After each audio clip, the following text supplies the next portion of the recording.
今次就受到龍寶國際嘅邀請，去到佢哋園林角咖啡室試食一個做緊台灣主題嘅自助晚餐。今次除咗有好多台灣特色美食之外，仲有威靈頓牛柳，當然唔少得嘅就係台灣牛肉麵啦。咁究竟300幾蚊起就食到呢一個自助餐主題，整體嘅食物質素同性價比又高唔高呢？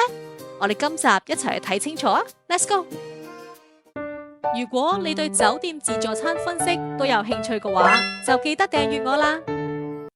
先講下價錢先，酒店而家做緊7折嘅優惠，星期1至5同埋公眾假期，成人連埋加1服務費，每位係港幣422個4。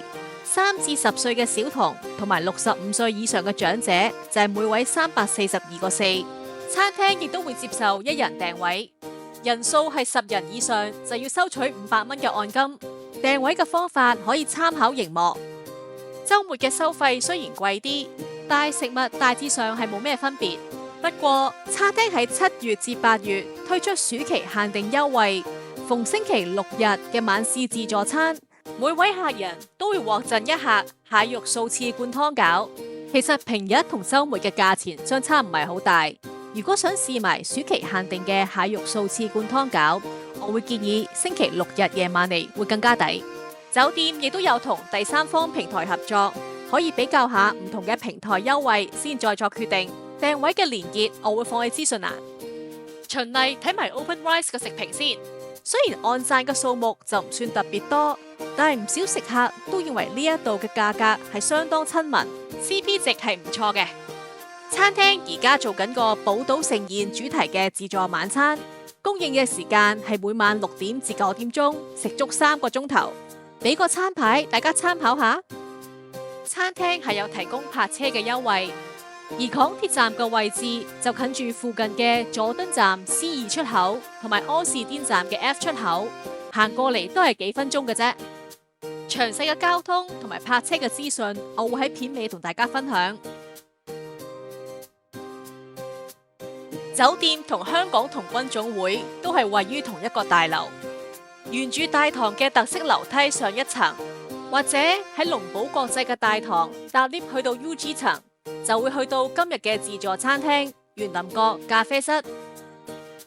餐廳係採用開放式嘅設計，據資料顯示呢度大概有130個座位，部分個座位亦都可以望到香港童軍總會大堂。洗手間係位於電梯旁邊，女廁有4格，裝修簡約同埋係乾淨嘅。今日係平日，晚市嘅人流唔算太多，所以就唔會擠迫。酒店表示，一般嚟講，週末嘅人流會多好多。頭先片頭嘅時候提過，7月至8月逢星期6日晚市嘅自助餐，每位嘅客人都會獲贈一盒蟹肉素翅灌湯餃。位上嘅時候，灌湯餃係以細沙煲上台，可以保持個熱度。大隻灌湯餃墮落去有10厘米，份量十足啊！入邊主要有素翅同埋大量嘅菇粒，仲有啲蟹肉餡料，都幾足料噶。加上個湯頭又好鮮甜，整體嘅味道真係唔錯。自助區嘅食物分佈主要係分散喺幾個區域，分區好清晰。不過如果想攞齊所有食物，就要由餐廳嘅一頭行去另外一邊啊。首先嚟到咗海鮮區，同出邊嘅大環境一樣，由於食材供應同埋食安考慮，暫時就未有供應生蠔，所以今日嘅主角就係麵包蟹啦。麵包蟹每隻都有成10厘米長，蟹肉好飽滿，蟹膏都唔少噶。螺肉我都好中意，大隻又爽口。其他就有凍蝦同埋青口，一共4款，整體質素就正正常常。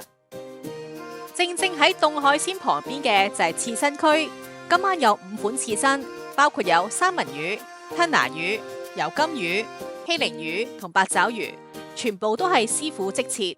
雖然就唔算厚切，而當中最好嘅就係油甘魚，油脂感比較豐富。雖然其他刺身嘅質素只係中規中矩，但係都有5款嘅選擇，包括價值比較高嘅油甘魚，所以整體嚟講都對得住呢個價位。喺刺身區後邊張台就係冷盤區，呢度都擺放咗好多嘅冷盤，包括咗三文魚壽司同埋其他嘅壽司卷，亦有自製沙律吧，提供咗多款嘅醬汁，同埋有幾款嘅前菜可以選擇。見到我媽咪最中意食嘅中華沙律。而家嚟到餐廳嘅另外一邊，呢一區就係今次嘅台灣主題美食。而我最期待嘅就係呢一碗即製嘅紅燒牛肉麵，牛肉嘅牛味夠，而且好腍，加上幼麵同埋個湯底，整體嘅味道係好有水準。咁當然唔可以同咩專門店相比啦，但係自助餐嚟講，已經真係算唔錯噶啦。旁邊嘅即製鐵板燒都好有驚喜，有牛舌、蝦、羊架、魚同雞串，全部都係即刻燒，好香口之餘，而且味道好濃郁，啱晒我呢啲中意重口味嘅人。側邊呢一個台式滷水拼盤，整體嘅味道尚可以，不過個滷水汁就偏淡咗少少。呢個自助餐其中一個亮點就係有提供出邊比較少見嘅威靈頓牛柳。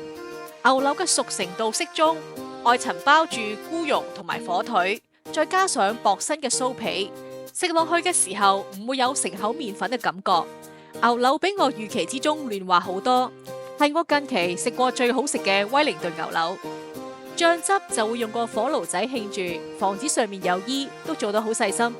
配菜就有靚靚嘅焗薯仔同埋素咖喱果。而家繼續嚟睇下位於中間圓柱台嘅熱盤。首先有好具台灣特色嘅台式滷肉，肥瘦比例平均，滷得都算入味嘅。而旁邊嘅參巴大蝦雖然就唔算特別大隻，但蝦肉呢就好肥美，參巴醬就略為偏淡。旁邊嘅雞肉都保持到嫩滑，唔會鞋口嘅。紅酒燴牛尾，肉質都幾軟腍，同埋牛尾嘅膠質都幾豐富。三杯雞嘅味道夠濃，不過整體呢就冇太大驚喜。白酒忌廉汁藍青口方面，青口嘅肉質就有少少偏乾。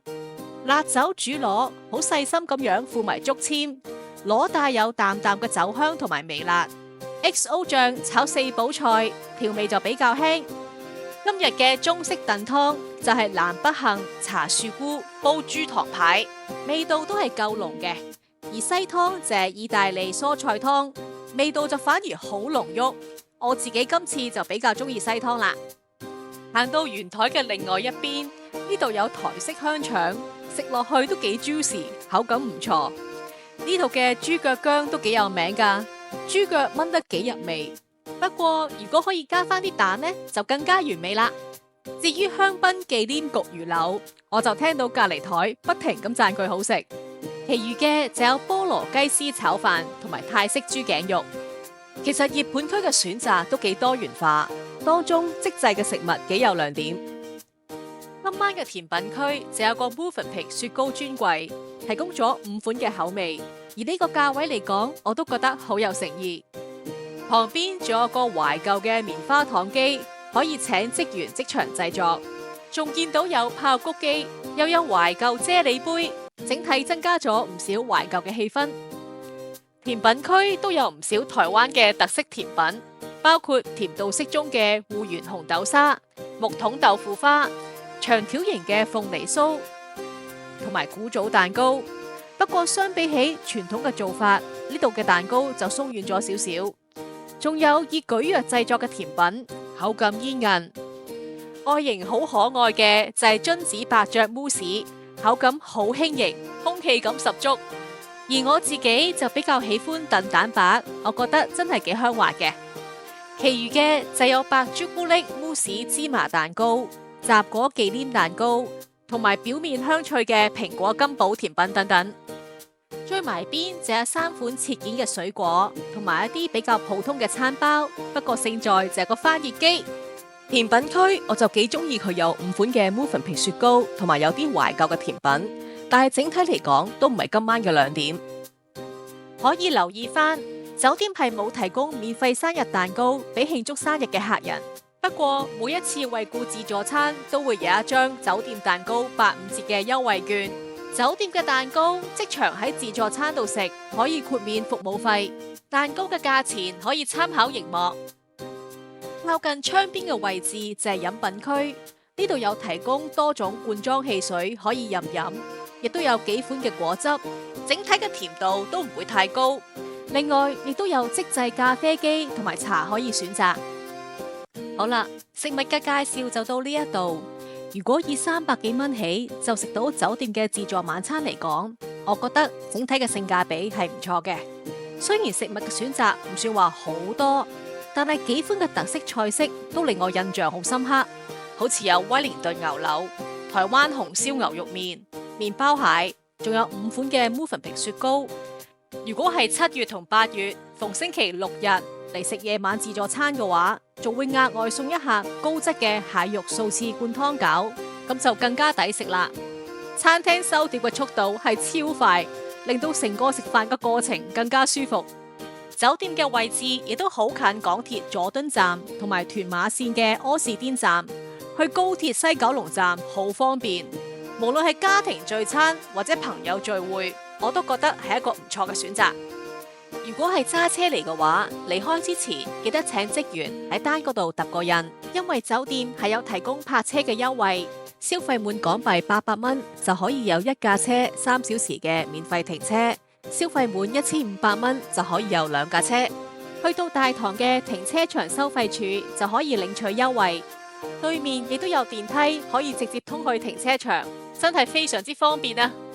由於龍堡國際係同香港童軍總會共用停車場，所以就需要喺童軍徑入口駛入。